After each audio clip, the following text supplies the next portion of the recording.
Life Management Science Labs would like to acknowledge that we live and produce this podcast on the traditional lands of the Wurundjeri people. We'd also like to acknowledge the traditional owners of the lands of our listeners and our international colleagues. We'd like to thank and pay our respects to their elders past, present, and emerging.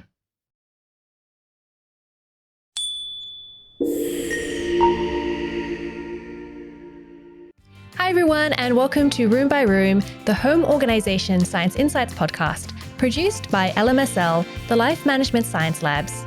We're champions of life management science, providing structured insights informed by science and inspired by practice on key aspects of conscious living. Each week we bring you scientific and practical insights on each element, with the expert knowledge of professionals in the field.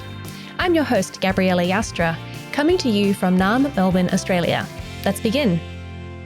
Hi everyone, and welcome back to the show. Today we're going to be navigating housing styles for your dream home with Tarek Moubayed, who is an architect at AECOM. Hi, welcome to the show. Hi, Gabriella. So we get to know you a bit better. Do you mind introducing yourself? Tell us a bit about who you are. Okay. So my name is Tarek Moubayed. I'm an architect at AECOM, as you mentioned, Gabriella. I've been living in Houston, Texas for the past 2.5 years now. But I used to live actually in Lebanon, which is a small country in the Middle East, for people who don't know. So most of my background was actually living there, studying there. I got my bachelor's in architecture in Lebanon. And then I moved to the US at the end of COVID, which was very fun. So I moved to the US and I started my master's and I graduated, and then here I am now talking to you. Yeah, great. So yes, quite a bit of a journey between Lebanon and the US, I'm sure. Thank you so much. We're going to do a section we call Have You Met Tarek, where we get to know you through some of your favorite things. So the first thing we'd like to know is, what is your favorite book? So my favorite book, I had to do some digging, but I remember that my favorite book is called The Swiss Family Robinson. I don't think it's a very popular book. I don't know who knows it and who doesn't, but I actually have it here. And so this is the book, and for people who can't really see if they're just listening, it's basically a book about this family that gets stranded on an island. Their ship gets wrecked, and then they have to build their own life, build their own tree house, and then they have to figure out all these different things to set up their new life, because they don't know when someone's going to come save them. And so it's kind of interesting. It's kind of maybe related to our topic, how you set up your life and your environment. How do you organize the space to suit you? So I found it a very interesting book.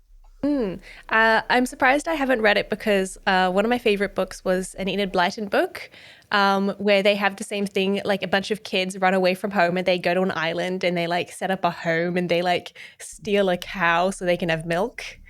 Yeah. No, it's pretty. I haven't read that book, but now I think I should read the book you're talking about. Yeah. Read the book I suggested. We'll swap book recommendations. What was the book I was reading? It was something Go to a Secret Island, or I'll find it and I will post it in the show notes. I'll tell you. But yeah, okay. So it sounds like I need to read Swiss Family Robinson. It's a good book, because one of the things I think we'll touch on is how different people have different needs in the space that they live in. And so because it's a whole family, so there's the kids, there's the parents, and then sometimes you get all these fresh new ideas from the kids that the parents are like, what's going on? But then they find that, well, this was a good idea. Why didn't we take this into consideration? So it shows how all different people have different ideas and somehow everyone makes it work. Okay, that sounds great. And I love how, initially maybe it doesn't seem like it's connected to our topic, but it is. It's amazing. And have you watched any movies recently that you enjoyed? Well, probably like everyone, I've watched Barbie. But yeah, Barbie was a good movie. What did you like about it? Well, I think, first of all, it was kind of, a lot of people criticized the beginning of it and so on, but I like that it was kind of revolutionary in many ways, and it was kind of a movie that makes you think a lot, but it also has a light tone to it, so it's not overly, selling an idea without it being light and humorous. But it was a really good movie, and I like Margot Robbie. I like the whole the whole genre. Yeah, the whole cast was great, and of course Margot Robbie, who I believe is from Melbourne. I think. Yeah, I think at least Australia. Yeah. And what about any podcasts? So I listened to 99 PI, and Mm-hmm. actually like yesterday, so it's a good podcast. They talk a lot about architecture, and sometimes they tie different topics in a very interesting way to the built environment. I started maybe a year ago, but something that I got hooked on yesterday was a true crime podcast, because I don't know if you've watched Only Murders in the Building. Yes. Yeah. Yeah, so I was like, let me see, like, what, maybe true crime podcasts are good. And yeah, I watched like 4 episodes today at work. Uh, but it was good. It was good. Which podcast is it? It's called, well, this one is kind of a heavy one, but it's called, what's it called? It's about basically this, it's a scandal that happened at Yale Hospital in Connecticut, where there was a nurse stealing fentanyl. It's kind of dark, but it's a Oh. true story. And it was at an IVF clinic, so she was stealing the anesthetic that was meant for patients. I'll pull up the name later and I'll share it with Yeah. you. Thank you. But yeah, I was like, I had to know how it ended, so I had to like listen to it throughout work. Yeah, yes. I think I've actually heard news stories about it. Like not the podcast, but like other podcasts talking about this podcast. And it's just terrible, the idea that, these women are going through these very painful procedures, being told that they're under anesthetic, or, they shouldn't feel anything. And actually it's just saline. Yeah, yeah, that's Yeah. exactly what it was. And the harder part is like, the women are experiencing this, and people are like, you shouldn't be experiencing this. And then Mm. if you did, it's probably like there's something wrong with your body, or there's something, like they blame the victim. It was like, Yeah. I was like, half the time I'm like trying to hold in like my shock, because Mm. I was surprised at several portions of what I heard, but it was Yeah. it was a Yeah. very good podcast. Mm-hmm. All right. Thank you for that recommendation. Yeah. And do you have a role model? So I thought about this a lot, and a lot of the times whenever someone asks me, I usually say it's my dad. And the reason I say it's my dad is because of the way he lives his life, which is, regardless of the problems that come his way, he finds a way to just, like enjoy the moment. Like, like it's a problem today, and we're gonna solve it. We're gonna figure out the solution. I'm an overthinker, so to me that system doesn't work. But to him, it's like, you know what? Like, let me enjoy this moment, and then I'll solve the problem. Or, like there's no reason to be on panic mode, which is the mode that I'm always on. Like, he's on airplane mode, I'm on panic mode. That's great. I think I'm also more similar to you. And I do have like great envy of people who can just take it one step at a time. We don't have to think about everything all at once, just one thing at a time, and we'll fix it. Yeah, Mm. something that helps recently was like meditating. My partner meditates a lot, and so one thing that I started, like I tried it, and it works sometimes. I'm just not the meditating type of person. Like I can't sit there for like 15 minutes. He does it for like an hour. I can't just sit there and like I fall asleep. I would be napping. I wouldn't be meditating. Look, I think if you do any meditating, that's great. So you know what? Congratulate yourself if you've done 10 minutes. Thank you, thank you. Um, and have you completed any courses that have inspired you? So in my graduate studies at U of H, that's the school I went to, University of Houston. I took this course with a professor called Susan Rogers, and she's an expert in urbanism, urban planning, and mostly looking at like social impacts of design, as well as like how the inverse, so how design impacted society and how society can impact design. So it's her course that I took with her was the history of urbanism, mostly looking at like the North American context.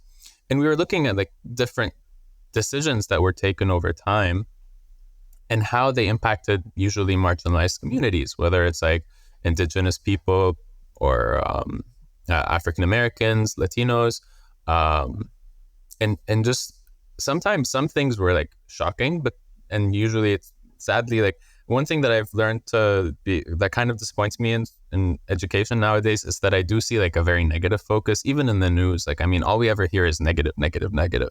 We're not really taught anymore. Like, well, this was also done that was good. I know historically a lot of bad things have happened, but I feel like we do need a bit of a balance between like to give people hope, like there are some positive things that came out of portions of our history. But her course was very enlightening, especially because I came from a background that I know nothing of North America. Like I know basics, but learning more about urbanism and the history of urbanism in the US was interesting. And I guess also, I mean, you would have learned how it applies in the North American context, but you probably could take it back to other countries and say, maybe this specific example doesn't apply here, but how else has the built environment affected communities or specific groups of people? Well, because like Australia in many ways is probably very similar to the US because, Mm. these ex-colonies that became their own nations, they had specific tools that they used or that they learned from each other to develop themselves, but in return also oppress the people that were already there or marginalized communities. But now, like even anything that you learn maybe after like the 1950s, 60s, 70s, it all kind of blends into each other because what happens is like with globalism, with the global economy all being the same, now it's like more of a capitalism as like a vulture that the development kind of becomes similar everywhere. Like you see the discrepancies between poor and rich in every country. It's not just like in the developed world or in the underdeveloped. So it kind of like all blends into each other. And what you learn in one place, you can easily like copy paste now elsewhere. Mm. A a bad thing about globalism. Well, that is a globalism in many ways like has positives. And Hmm. sure, that's what, lots of people think. But at the same time, it does have a lot of dark things Yeah. attributed to it. So, but that's the world. It's positives and negatives. And sometimes it's a lot more negatives than positives. Yes. So I think we need to know what the negatives are, acknowledge Hmm. them, and but focus on the positives. Yeah. Yeah. Yeah. Because I think we can't, like, one thing is like a negative personality. And I've seen this in my own life. Like, if we focus too much on negative things all the time, then we don't think of solutions. So we need to be able to do both. Yeah, definitely. So I like to start the podcast and the show by having a few definitions so we know what we're going to be talking about today. So the first thing I'd like to know is, how do you define home organization? So I think in a broad like umbrella, it's basically like the science of how the user of a space finds efficient ways to use it. So how we're using space efficiently. And that differs from each and every individual. Even the people living in the same home, they all have different ways to use their home or their environment efficiently. Hmm. Do you have any examples of that? So me and my brothers, so I live currently with my two brothers, and I'm a control freak, but they're not. Um, but the way that we each inhabit our own rooms, like you can see that, for example, my brother is a tennis player. His needs are very different because he has all these like large, like he has his rackets, his tennis bag. He exercises a lot more than me, so he has like his duffel bag. So the way that he uses, for example, his tiny closet is very different than the way that I'm going to use it.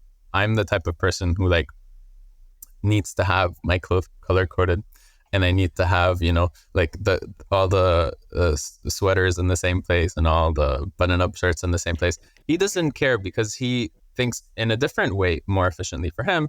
Like whatever he uses today, he just puts it to the front because he's always like moving them, and then everything else stays in the back.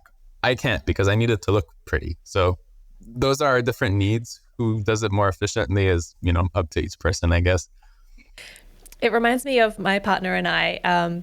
We have, as you said, we have very different closet habits. I have to fold everything, put everything in its special place, so I know exactly where they are.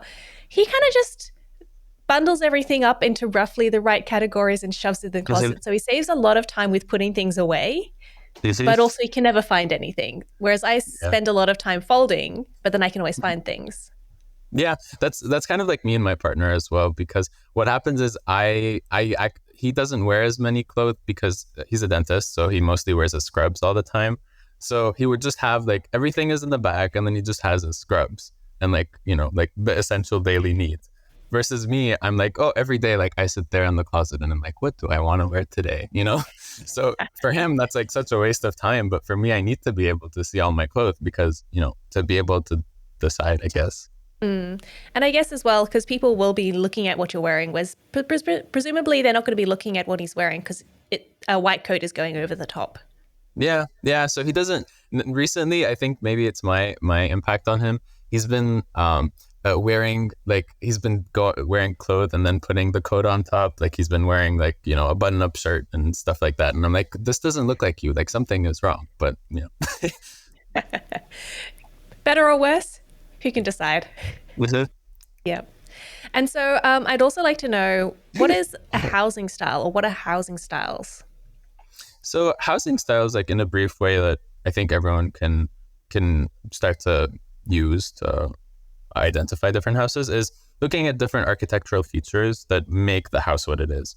And that comes in like two ways. Either the exterior of the building, just like looking at it, you can start to identify features of what you think it looks like, whether it's like a modern house, a postmodern house, or something that's more like, you know, like if we're just talking about the style of the house, it could be like, is it a townhome or a single family home? You know, like you can start with those categories. But if we're talking about like aesthetic styles, we're talking about like, is it a modern home? Is it maybe a Tudor style home or like an English country home? You know, those things, which you can easily tell from the outside if you just like have like a manual, especially in like North America or Australia. You can see like, it's almost like if you have a manual that shows you 5 houses and then you look at 5 houses that are different, you could still tell like, oh, this is this one and this, you know, you can kind of relate them. Mm-hmm. But then the second thing that homes used to be more authentic and that you could help tell the style of is the interior. So like looking at like a floor plan, like seeing how are these rooms divided. Nowadays, most homes on the interior are like open floor plan, regardless of Mm-hmm. what the house looks like from the outside. So that's kind of like, but in general, like the overall umbrella is looking at the identifying like architectural features, whether, and we can talk about that more. Okay, yeah. So quite a few things I want to unpack there. I guess the first thing is, what are the defining features of different houses and different housing styles? Mhm. So the easiest thing anyone can look at is a roof. So the roof of the house, because um, a flat roof, you'll never see a flat roof on like an English cottage. Like it just doesn't happen. Or and like in the northern portion of the US, like if we look at the Northeast, like if we're talking like New York or even Northwest, like Seattle or whatever, and anywhere with a cold environment where it snows a lot, you're rarely gonna see like a flat roof, at least traditionally. Modern technology, you can do it, it's easy. But traditionally, like you would see more of a cottage style home with a pitched roof because for snow, you know, the weight of the snow would literally make the house collapse in the past.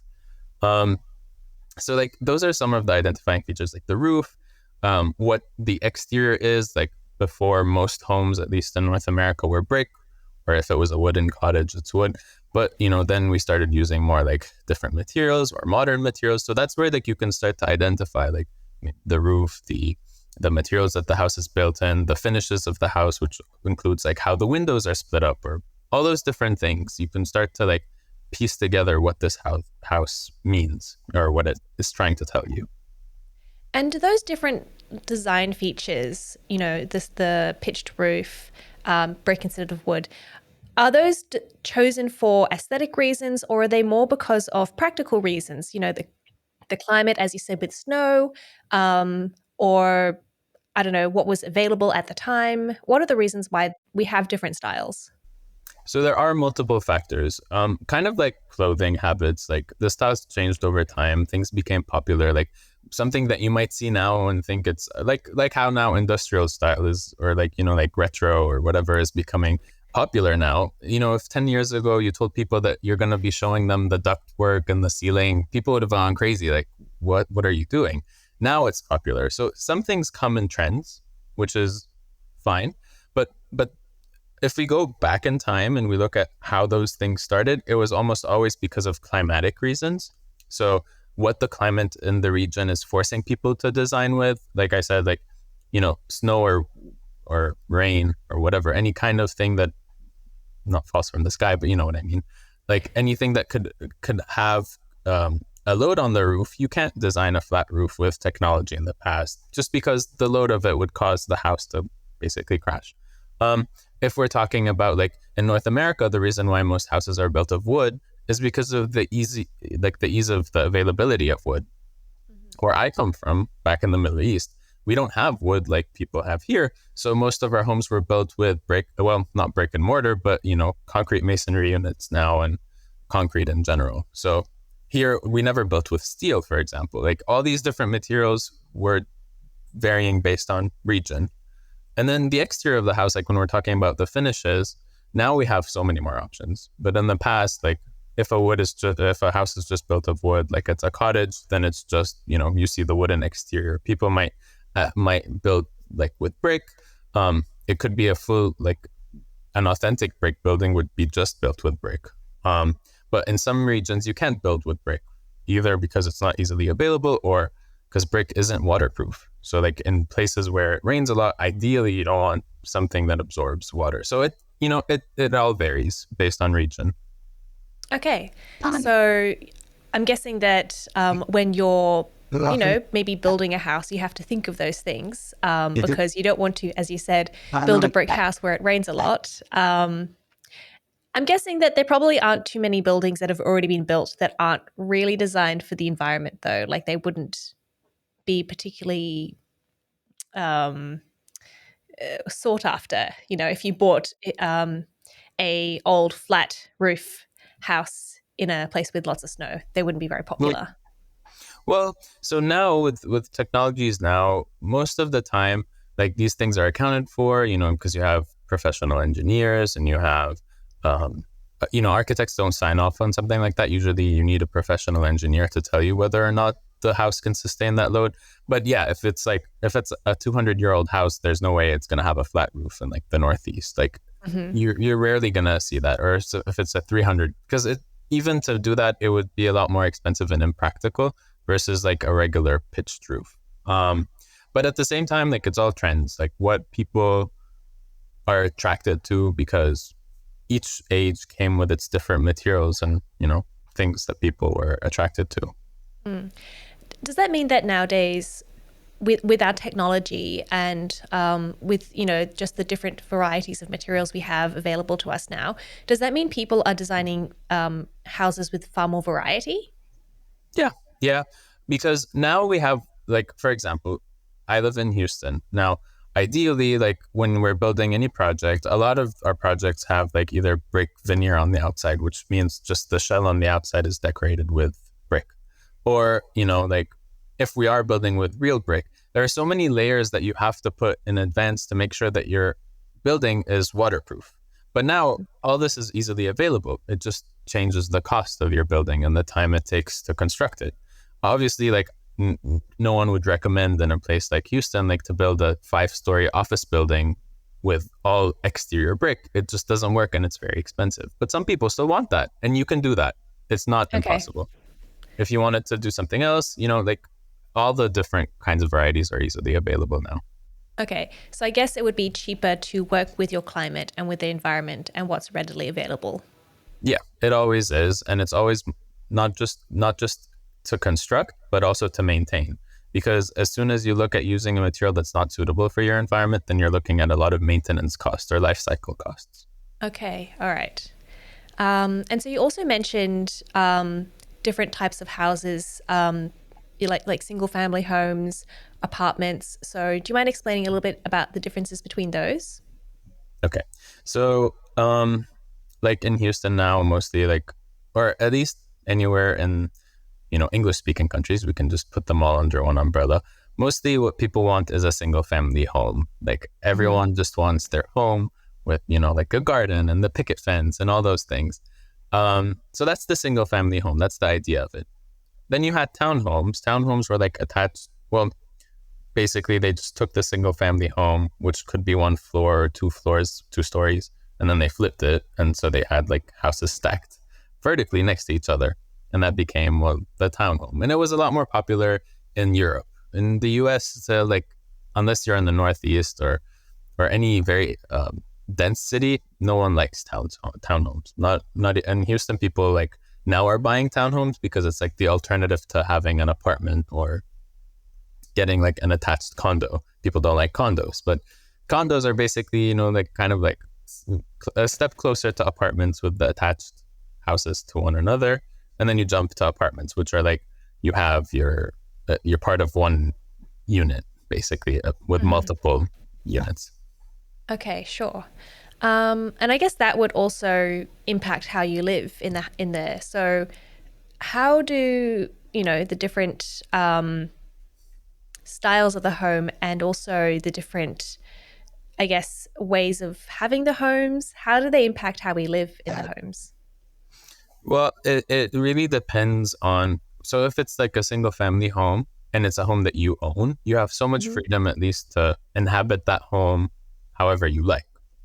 In apartments, you have all these rules and it's always temporary. So the way that we inhabit a space when we know we're not there for 5 or 10 years is very different than how we inhabit a space, in a year or, so it's like, it's very different. Um, but at least like I remember when I was living in an apartment, I would like my apartment to be, just like the space that I want to be in. So it didn't make a huge difference for me. But a lot of people, when they know like I'm moving out next year, they don't really inhabit that space the way they would usually, have inhabited it otherwise, if that makes sense. Yep. Yeah. When I moved into my place 5 years ago, I thought we were only going to be there for a year. So there were a few things that we probably could have changed that we didn't. I mean, we're renting, so it's not like we can change a lot. But things like having the washing machine installed properly so that it's not just a hose we put in our sink. Um, and I think if we had known that we were going to live there for 5 years, we would have done something much sooner about that situation. Um, so I see where you're coming from in that, yeah, like if you think you're only going to be somewhere for a year, you're probably not going to put the time and effort into putting up paintings, you know, painting walls. I also think when you're renting versus when you're buying a house, it also makes a difference because I'm like, I don't really care what carpet is in here as long as there is a carpet. Um, like the sliding door for the kitchen is fine. Yeah. Well, because uh, rarely, from my context, like you've been in an apartment for 5 years, and from what I've seen in my experience in Houston, that's rare. Like, people are usually in their apartment maybe for 2 years and then they end up, moving. And, the idea that you have to move also makes you think a lot of what you want to buy and furnish your home with, because it's like, if I'm moving every year, I don't want to buy something that I really like that might break or get damaged while I'm moving. Or, people are always like, when I buy a home, I'll get the furniture I really like. Like each person has a different thing, but that idea of like temporarily being in the space affects us all the same. I do think it has affected, the furniture that we've got because I got most of my furniture secondhand off the side of the road, and I haven't really upgraded it because it's like, well, it's fine. I don't expect to be here next year, and maybe next year I'll get some nice furniture. And then, 5 years later, I still have the chairs from the side of the road. But at least because you still use them, so it's like in retrospect you saved so much money, because Oh, exactly. Yes, I've furnished my home very, very cheaply. well, that was me. So like you will never see someone buy a home and go furnish from IKEA, because everyone's like, oh, now I own a home, I need to like at least hear like Crate and Barrel or whatever, like people who have the means. But for me, like when I went to furnish my apartment, it was like all either IKEA or like, Facebook Marketplace or whatever like you can get your hands on. But then Mhm. like even when I moved into my home, probably because of my background in design, so I was like, no, there are some things from IKEA that I really want for my home. Like, I don't care if it's IKEA, like no one's gonna know. Like, it's Yeah. still a good brand. I think that there are some things from IKEA which I think are renting staples, and there are some things at IKEA that are actually good pieces of furniture that you actually want in your homes. And, sometimes they overlap. Um, I just think that IKEA is a very broad Mhm. category.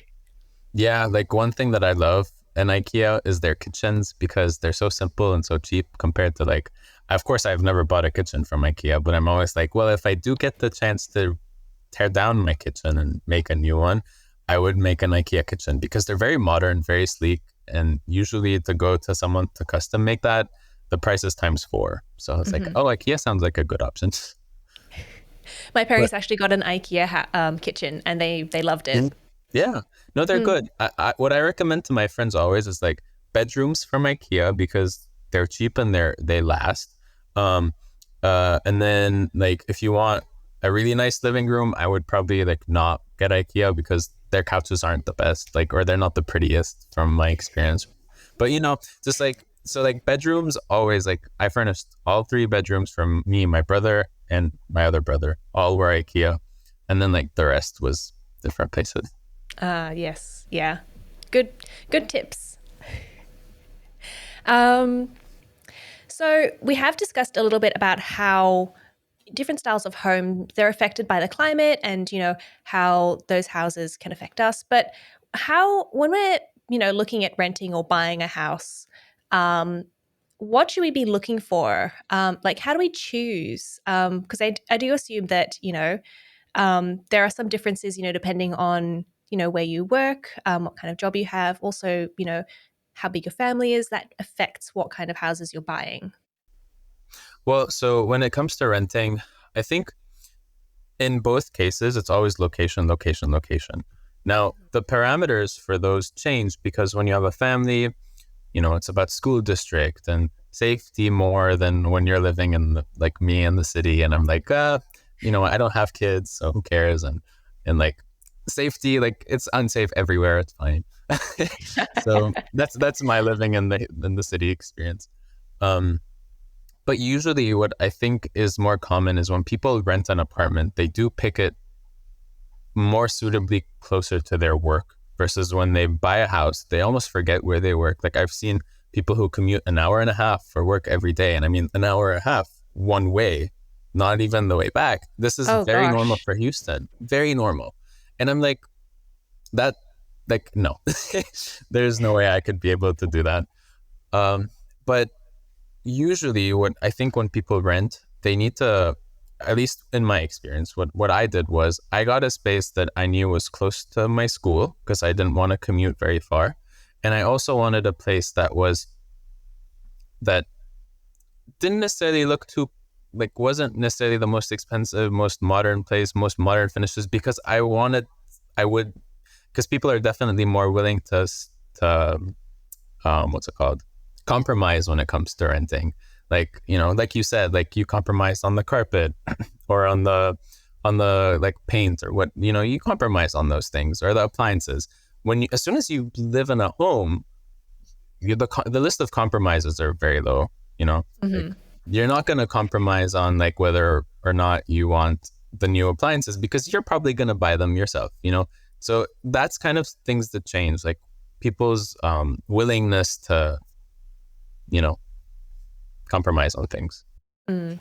Yes. Back to my apartment. When I first moved in, I was shocked at the exterior. It was not where I thought I'd be living, because I hadn't seen it before I moved in. And it's just this apartment block that looks kind of like it's falling down. But living there, it was actually fine. And as you said, the location was amazing. So yeah, that's the type of compromise that I was willing to make. But do you think that for renters, they always have to make that kind of compromise? No, I mean, a lot of the times people find like the perfect place, like, and the place that they like. And some people, like, the thing is with renting, sometimes you get lucky and you find the right place at the right time. But, when your lease is about to end in a month, you kind of have no choice but to be like, okay, I have to choose between these two. Versus when Mm. you're buying, you take your time. Well, before the pandemic, because things have changed. But before, Mhm. you take your time. Some people would, like be looking to buy a house for a year.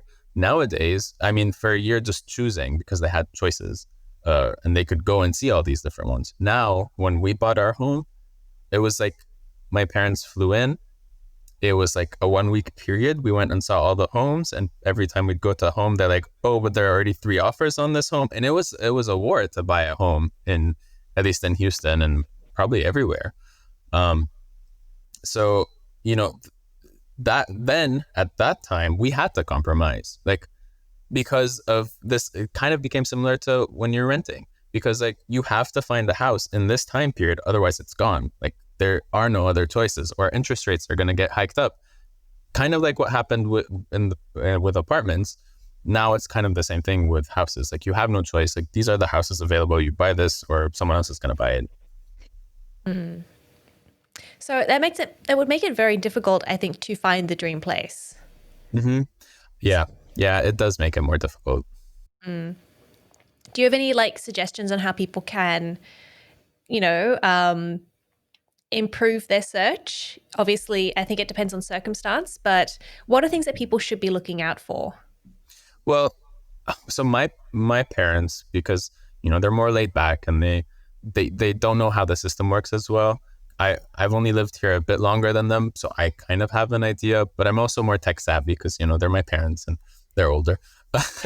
but but like they wanted to rely solely on like what the realtor could get them, and that's fine. Mm-hmm. Lots of people just rely on their realtors, and our realtor was great. I loved her, but it's not the same as when you're looking for a house and you really picking the parameters on like whatever Zillow or whatever app you're using to find a home. When you're actually like yourself looking, it makes a big difference. And do the research. Always like small tips are like, don't just look at the pictures that they posted of the house. Go on Google Street View, even if it's not the same house. Like because if they updated the house, it's going to look a bit different in the pictures. The pictures would be more updated and always prettier. But, Mm-hmm. go on Google Street View, see what the neighborhood is like. Don't waste your time and go drive there and then realize, oh crap, like, this is a dump. Like we can't be here. Like that happened with us a few times. Um, check online, like if you live in a city like Houston, make sure that you do your research on whether or not your house or the potential house that you're buying is in a floodplain, because we have flooding as an issue. Um, check like I don't know what else, like how close is it to other things, not just like you can still be in the city in Houston, but be like 15 minutes away from a grocery store. I'm very lucky that I can walk to the grocery store, and I'm like that's like 1% of the population in Houston can do that. So do that research yourself because your realtor is not going to do that for you. Mm. Um, from my experience, the little paragraphs they give you on the websites are always like 15 minutes to the supermarket. But the supermarket they're talking about is some little convenience store that sells milk for twice the price as the supermarket. Yeah. Yeah. And it's like, what supermarket is the close one? Just like you said, because like, let's say I found a nice apartment in downtown. Well, the closest supermarkets are probably going to be the really expensive ones that I'm never going to go to. And if it's in a not so great part of the neighborhood that I found this house or apartment in, then they're going to be the really bad, the really bad supermarkets that I'm never going to go to. So supermarkets are a big part of like where you live. Mm-hmm. Mm. Yes, unfortunately. Or fortunately. Um, so we have spoken a little bit about renting, but what are some other challenges that renters face?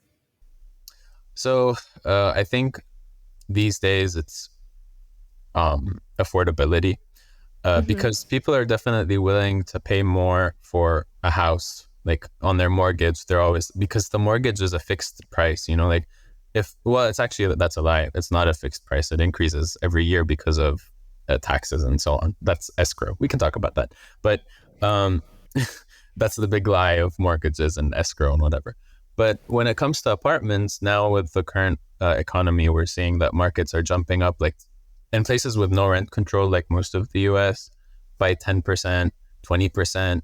And that's a lot. Like you can't every year, if you started renting for 1,200 in Houston, which is what I started at, it became 14 for the people who came after me. Now it's 16, then it's 18,000 and or 1,800. And it's like, that's the struggle. Like you've stayed in an apartment for 5 years. Most people don't do that because then they just try to jump to another apartment that's a bit cheaper, but it's still more Mm-hmm. expensive than what they were paying before. And then, it becomes like this cycle every year. I know that my friends in Canada, for example, in Montreal, they've been in the same apartment for 5 years, but that's because they have rent control. And I know that makes it, the landlord can't just come and tell you, oh, I'm increasing rent 50%. Like, Mm. so those are some things that are like problems with renting, like the affordability and the change in price, and that's one thing. Yeah, we've had a similar situation in Australia where I've had friends who rent has gone up $100, $150 on something that was originally $300 to $400. Um, that's a huge increase, compared to what it was. I think that we have some like rental what's the word, measures like the government controls. But I think that at the moment where, because the whole market is changing, the real estate agents can say, well, this is what the market's doing, so we're going to do it anyway.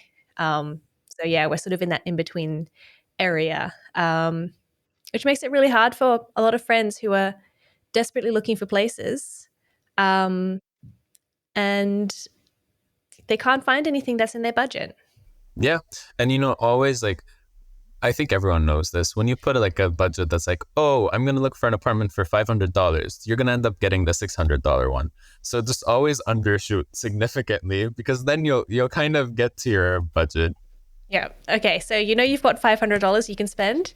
Say you've got $400. Yeah.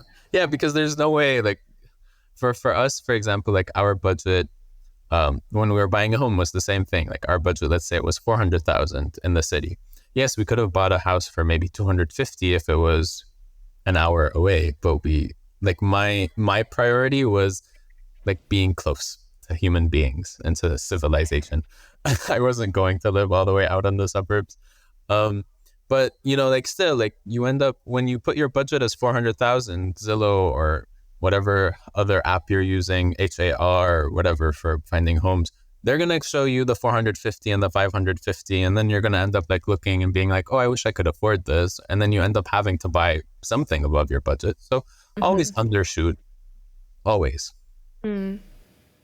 So it's about, and what you're saying is it's also about your priorities. So figure out what your priorities are. So whether or not you want a bigger house further away or a smaller house, bit more expensive, bit smaller maybe. Yeah, because you're going to start to have to compromise on your different needs. Like me living in the city means that in the specific place where I live, I can walk to the grocery store, to the bank, to a few restaurants, which I know I would never have the luxury of if I lived in the suburbs. Sorry. And I guess you do save a bit of money in terms of like petrol costs if you live in the city. Yeah, because I have my uncle, for example, he commutes from the suburbs every day to work. He takes an hour. It's an hour drive for him. And, I told them, like, I know you're saving on your mortgage or your house payments, but when you actually start to look at gas and how much your car is depreciating because of the distance you're driving and how much you're having to fix it because of, changing tires and all those things, you're paying the same amount as me at the end of the day. Like, we're paying the same amount. Now, granted, the lifestyle that they want, that house accommodates them because they want the big backyard. They want the quiet and, no police sirens. I'm fine with it depends really on where you live, but I'm fine with hearing the occasional ambulance. Like, it's okay. It's part of the city noise. I stayed at my dad's house in the country this year, and I was shocked at how quiet it was. It was eerie. Yeah, it becomes like a cultural shock, and like you're like, why is it so quiet? Like, I need noise. Like, you start looking for the noise. Yes, exactly. So, was there anything else that you wanted to talk about in the interview? Well, if we're still going to talk about like homes and stuff, and how at least consumer patterns are changing when it comes to people buying or people renting, I think one thing that I saw on the podcast, you had interviewed someone else before, and he was talking about how homes are becoming more of a commodity than it is like an essential like human right. When we look at that topic specifically, we see that all this like culture, and I've had a lot of talks about with my boyfriend, not with like experts, but we've had these conversations about the commodification of housing, and it's become like our investment culture. Like, I have a home and I can afford it, but I'm going to buy another one. Why? Because I want to rent it out as an Airbnb. We're not thinking of how we're screwing over everyone else. We're just thinking, this is an investment that suits me and that helps me make more money. And while that's fine in some aspects for the individual, it is for the greater good of society. It is detrimental. Like, as long as we think of homes as like these pieces that we purchase, There's a lot of studies about this in London, in Toronto, in Melbourne, where not even like people, for example, not just like individuals, like that's a small scale, like of me buying another home, for example, but these large banks or these large, like I think it was maybe 50% or some number. I'm not going to give a specific number, but a large portion of property that's vacant but owned by someone in London is owned by Qatar. Like, they purchase properties abroad as just, that's kind of how they maintain their investment and their money.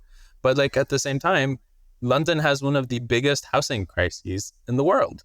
Same with Toronto. Like, people just buy buildings and they keep them because that's like their asset. It's like gold in the bank, or like, like you're buying gold bullion. Well, I'm just going to buy this tower. I don't have to rent it out to anyone because it's an asset. I don't need the money. I'm just buying it because I have the money. So it's kind of, that's what's kind of becoming detrimental to our housing crisis. That's what's causing the housing crisis these days. That's one of the factors, at least. Yeah, I've seen that in Melbourne especially, that people buy these investment properties and then, as you said, they sit empty. But whereas we have at the moment a bit of a rental crisis where people need places to live, people people want to buy houses, but they can't. So then they have to rent. And so you have all these people stuck in the rental market who want to buy, but they can't, because you have all these people who are buying investment properties. But I guess, is there a way that we can change that situation? Just build more houses? Well, we can keep building more houses, but someone's going to end up coming and buying them for an investment. And the thing is, now with current supply chains, we don't have at least the resources and the time to like solve the problem by just like building more. And especially in like cities like Houston, like one of our problems isn't that we don't have space. We're actually 2 million people live in Houston versus let's say, and we occupy a footprint that's like 10 times the size of Paris, which has the same number of people. That's because of people's like unwillingness to change their like living habits. Like, everyone wants a single family home, and it's like, this isn't sustainable. Like, where are we going to keep building single family homes? Like, we already, like, if you look at like Houston, Austin, and Dallas, they call that the Texas Triangle, and San Antonio. Already these cities are almost connected, and they're like probably the size of, I don't know what state or what country. Like, that's how big they are, and they're connected because it's just sprawl, because everyone wants a piece of that, single family home life. But that just doesn't work. Like, you can't keep building single family homes. People need to live in apartment buildings. People need to live in condos or townhomes because those are more compact. So that's one solution, is becoming more compact. And those are cheaper solutions at the end of the day. Like, people can afford them more, but people aren't willing to sacrifice when they can buy a single family home. That's one thing.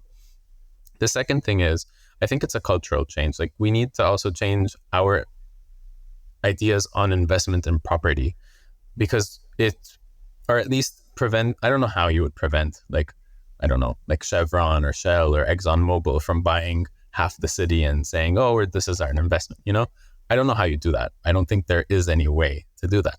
But at least on an individual level, if we start to think, well, maybe I can invest in something other than something that other people need, like a house to live in, or at least if I do, like, let me rent it out at a reasonable price and not say this is a $10,000 a night rental. Like, those small things. People need to just be more human and less like bankers, I guess. No offense to bankers, but yeah, I do have a bone to pick with people who have more than like maybe one or two rentals. I think that rentals are people need to rent. Like, not everyone can buy immediately. There are always people who are going to need to rent. So I don't personally have a problem with people who have like one or two rental properties. But any more than that, it's like, what are you trying to do? Or people who buy a house and flip it and then sell it for more money. Is that a big problem, do you think? It is a big problem. What's happened, and that's part of gentrification. There are like one thing, and I always forget the name of this documentary, but I think it was like a European agency that did it. I don't remember, but they did the documentary that I was telling you about like London, Toronto, and different cities, and how everything is becoming like, people are investing in properties, not thinking of it as a human right. But you have companies like the big, scary, like finance companies, like BlackRock, I think that's what they're called, that everyone's afraid of. They buy like whole apartment complexes and they just sleep on them and they wait. maybe they don't rent them out to anyone. They wait till they evict everyone or till everyone's lease is up. Either they tear it down and build this like luxury apartment, or they keep it as like part of their portfolio.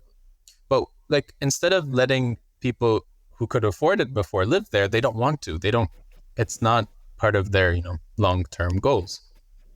But when it comes to like people like people renting multiple properties or buying multiple properties to rent them out, like in Houston, what we're seeing, for example, is lots of people like go and they buy torn down homes or empty lots in poor neighborhoods, and then they build like 6 townhomes on that lot, and they sell each one for like 500,000.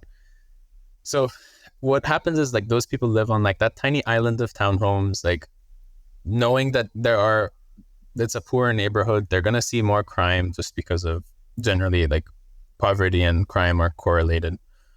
So they live in their own gated tiny community, but these communities start to pop up kind of like mushrooms all over like poor neighborhoods. Now, let's say that someone was living there and they could afford living there in their own like old home from whatever year, 1950s, and they were living there and they live paycheck to paycheck. What happens here is the next year, because of all these new properties that were sold for like $500,000 each, your property now is more expensive because everyone around you is more expensive. So naturally, your property is in higher demand. Even if you own it, it's still appraised at a higher value. What happens then is your taxes, instead of being like $5,000 a year, now your taxes are $20,000 a year, and you live off of the same paycheck. And it only increased because your property value increased. That's a problem we're having in Houston. So people have to sell their homes and move, even if they owned it and they don't even have a mortgage. That's what happens. But if you're renting at the same time, if I own a property and I'm renting it out for $500 a month in Houston, and then all these townhomes are getting built around me and someone is looking to buy my property, of course I'm going to sell it and then let someone build something more expensive. Like financially, it's silly for me to be renting it out still, So that's what kind of how gentrification is changing poorer neighborhoods in Houston. And then no one asks the question of like, where are these people going to live? Like these people who are getting kicked out of their neighborhoods, where are they going to go? And then it just spreads because ultimately it's like kind of the survival of the fittest, who can afford the most. And then the market like resolves it, but no one thinks of the. So does that mean we should stop gentrification? We should stop people from buying, blocks of land or old houses in, poorer areas, and stop developing them? Or is there a different way to go about fixing this problem? So no one has a solution, like a black and white solution. Like some cities have tried, like, for example, like giving certain status to properties. Like, let's say I own a property and all this is happening around me. Like in certain instances, they lock in your taxes and they're like, okay, fine. Like your property will keep getting appraised at a higher value, but your property taxes will be locked on to what you're paying now. But it's only for localized regions. Like they're piloting this in small areas. So that way, like if I own my property and I can't pay more in property taxes, then I can stay, because even though everything around me is getting more expensive, I am still paying what I used to pay 10 years ago. Another mechanism is like they're designating neighborhoods as historic districts, or but what that does is historic districts start to have rules. Like you can't change a window unless it's a specific window, because it has to maintain, how the historic district looks like. That also pushes up prices of property because now it's like a special neighborhood.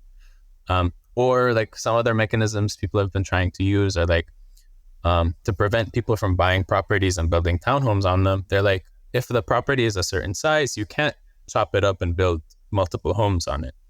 So then it makes it less incentive. It doesn't incentivize like a developer to come and buy out like 5 properties, combine them together and build like 50 homes. So they're trying all different things. I don't think there'll ever be like a black and white solution. But well, I guess we'll see. I mean, it doesn't look good so far, but we'll see what happens.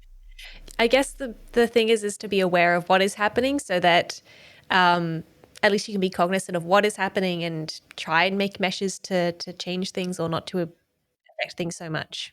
So we'll move on to the practice and habits section next. So what is something that you do in your own home to manage your impact on your home and environment?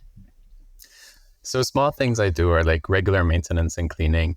Always trying to add equity to my home by doing slight modifications here and there. I know everyone thinks, okay, like we all clean, and yes, we do all clean. Maybe some people don't clean, but like we all should have the habit of making sure our home is clean. And the reason is that helps everything in your home last longer. So you don't have to change things out as often. That's a small reason why. Plus, if you don't have bugs, then like if I saw like a lot of bugs in my house, I'm moving out. I'm not staying there. I'm not living with any bugs. But regular maintenance could be like always whenever like you have to change a light bulb. Don't just change the one light bulb and have the color of all the light bulbs look different. No, go ahead, make the initiative to get the slightly more expensive, like LED bulbs. It'll lower your energy bills. It will make your space more pleasant. Or, like things that I've done are like, I always recommend like to my neighbor, for example, she was looking at doing a home renovation and she tried to replace the stucco on the outside of her home because there was some stucco damage. And the quote that she got was like $40,000. And I was like, wait, hold up, Stephanie. Like, I understand that you want this, but is it a want or a need? Because if you replace that stucco and repaint your house, it's not adding $40,000 to your home value. Like, you can't sell that idea off. Like, so you have to start to think of what can I do to my house that will maintain its property value or increase it a bit or just keep my equity like in place. I added solar panels to my home, for example. Like I saw like 7 different companies before I made the decision, but I thought like, okay, how is this going to add equity to my home? What are the possible tax rebates? Like there are so many parameters that go into this. Someone wanted to give me a quote on changing windows. And I was like, no, because I'm not paying $40,000 to change my windows. That's not doing anything it's not giving me my money's worth, So those small things here and there. But sort of making these changes to improve the equity of your house, doesn't this feed into the commodification of property? Well, yes. But the thing is, when you're living in your own home, you want it to, at least I'm not like, so what happens, what makes it worse is when someone, for example, comes in and decides like, I'm going to tear down the house and build something ultra modern and sell it for like 3 times the value.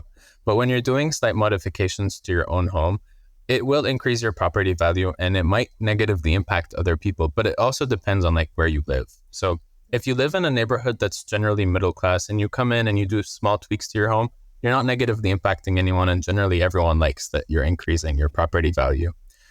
But if you're in a poor neighborhood and then you go and do that, like I build a $10 million home in the middle of like an island of people with lower economic means, I'm screwing all of them over, Okay. So it's like, yes, we are hypocrites in a certain way. And that's just, yes, that's my short answer. Okay, but I guess there's also the difference as well. You were saying you put solar panels onto, and I'm sure part of it improved the equity, but also I'm sure it improved your electricity bill. Yes, it did. Not by a huge amount because the system is rigged to always get you broke. That's just how America works. I've learned over the years. Yeah. But like at the same time, and I know there's so many people who are going to be like, but solar panels are actually bad for the environment and so on. And yes, I'm just trying to lower my carbon. I'm trying to offset my carbon. I know that the solar panels are not necessarily ethically sourced. There's a problem everywhere. Everything has pros and cons, but it was just a choice that I made. Mm-hmm. Okay, so I guess you have to, weigh all these factors together when you're trying to, do maintenance or make improvements on your home. Like, is it a want or a need? Is it going to improve my life? Is it going to improve equity? Is it going to disadvantage anyone else? Mm-hmm. And like you wouldn't, like, for example, if you're making a decision on solar panels, a small example, like you don't put new solar panels on an old home that's more than like 30 years old that still has an old roof, because you're going to have to tear down that roof at some point and rebuild or like do major roof repairs if your house is like 30 or 40 years old. So like, you have to take these things into consideration. The home we purchased was just 14 years old. So I know the roof has another 10, 20 years on it. So it's about the same time that the solar panels will survive for. So, like you have to weigh the investment along with like the life cycle of that investment and how long you want to live in a home. You're not going to put solar panels on a home you're going to be in for 2 years, Okay. So, regular cleaning, maintenance, and, improving the equity of your home. What are some good things about this practice? So first of all, like I would say happiness. Like I find pleasure in like I'm not one of those like extreme gardening folks, but I now find pleasure because I know it's my garden, like, and I like seeing the flowers bloom, and those small things. But also like other than equity and it helps with like your ability to sell the home again. So let's say I wanted to sell my home, no one's gonna buy it, or people might buy it if it's not as updated as other homes. Like you need to keep your house competitive in the market. But what happens is if it's not as competitive, people will always counteroffer at a lower price. And people will be like, no, we won't buy your house for this value unless you give us this discount and this discount and this discount so that we can make these fixes. So always keeping your house aesthetically nice and kind of appealing is important, because otherwise you're going to have a harder time selling your home or renting it if you're keeping it as an investment property. And are there any challenges to, making these improvements or like regular cleaning and maintenance? I know a challenge for me is the fact that I don't want to do it. Mm-hmm. Well, yeah. Well, when it comes to cleaning, I'm the same kind of like, I like my house clean, but like when you come back from work and then you have to study, for example, or something as well, like the likelihood that you're going to clean is very low. But what I do is I have a cleaning lady come every 2-3 weeks because, and this way, like we split the bill, my brothers and I, and we make sure that the house is like thoroughly cleaned every 3 weeks, other than our regular like vacuuming. But the other challenge is money, because those things are expensive. Like always putting in equity into your home means always spending money. But that's why you like do your research, because there's so many mechanisms, so many loans that are not like predatory loans, like 10-20% interest. Some companies offer like, 1 year of no interest and then you start paying. So, finding those good deals that, you can pay off ASAP that won't cause you like a financial burden. And I know in Australia, sometimes the government will actually subsidize some of it. So I know that I think either now or just quite recently, solar panels were subsidized. So if you wanted to make that improvement to your home, it was a lot cheaper. And of course, anyone who has a home that they own should, of course, do that because why not? So yeah, doing that research and finding out what your government, your local council is providing for you. Yeah, in the US, we have the same thing. They give a tax rebate for anyone who's buying solar panels. Different states have different rules because it's the US. So like California incentivizes it even further with like state tax rebates. In Texas, we only have federal rebates. But that's also another important point, because people also then have to like, because a lot of people think of rebates like on electric cars. They also have rebates on them. But people need to do their research, because like electric cars, I learned that the rebates on those only work for 1 year. So let's say you're supposed to get 7,000 back from the government, but you've only paid 2,000 in taxes. You only get 2,000 back. That 5,000 disappears. Solar panels, which I discovered happily, and I hope that it stays this way, and I hope I'm right. I'm not wrong, and the tax guy tells me I'm wrong. But the way that the solar panel rebate works is that it carries over from year to year. So if you're supposed to get 10,000 back and you only got 2,000 this year, you still have 8,000 that you're supposed to get the year after from the government. So I was like, okay, that's fine. Like it's splitting it up. I don't think I'm paying 10,000 in taxes this year. I just don't make that much money. But yeah, so like, doing that research is important too. Mm-hmm. All right.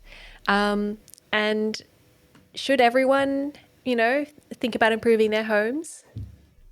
I think so. Unless you're like only planning, like if you're renting, I wouldn't put too much investment into a home unless you're staying there for a long time, like you are. Because like a lot of people don't want to put holes in the wall because they know then they have to do so many things to get their security deposit or whatever. But if you're in an apartment for 5 years, it's not as problematic for you because, you know, you have all that time. But if you're only looking to live in a home for like 2 years and you're going to sell it again, I wouldn't put too much investment because it's time consuming, it's costly, and you're not going to see the returns in 2 years. Yeah. All right. Thank you. Do you have any other recommendations, or you're all recommended out?